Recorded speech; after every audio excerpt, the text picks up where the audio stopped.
The town that forgot the sky. In the cheerful town of Greenfield, a little girl named Lily and her grandpa Silas shared a special secret, the best spot by the river.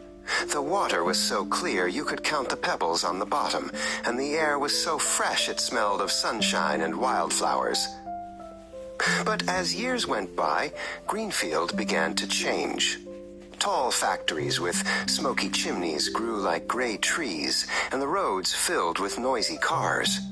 A dusty haze began to blur the edges of the bright blue sky that Lily and her grandpa loved. One afternoon, Lily ran to her favorite spot by the river, but she stopped in shock. The water was a murky brown, and plastic bottles bobbed sadly on the surface. The colorful fish were gone.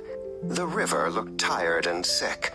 The air in Greenfield started to feel heavy and thick. It made people cough and wheeze.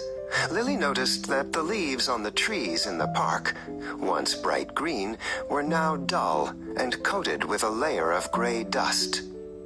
"Grandpa, what's wrong with our town?"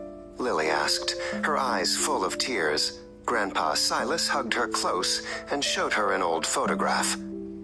It was of them, years ago, by the sparkling river. "This is pollution, Lily," he said softly. "It happens when we forget to take care of our home."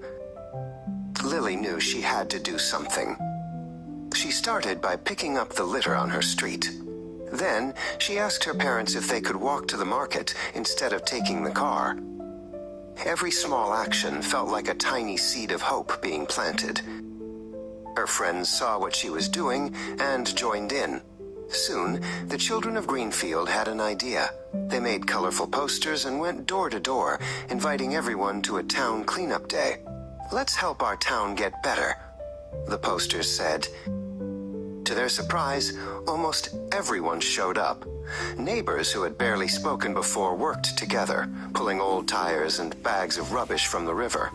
Seeing the whole town working together inspired the factory owners to install new filters to make their smoke cleaner. Healing didn't happen overnight, but slowly things got better. The gray haze in the sky began to thin, letting the blue peek through. The river started to run clearer. One sunny morning, Lily and Grandpa Silas saw something magical, a tiny silver fish leaping from the water. Greenfield had learned a valuable lesson. They remembered that the earth is a precious home they all share, and protecting it wasn't someone else's job.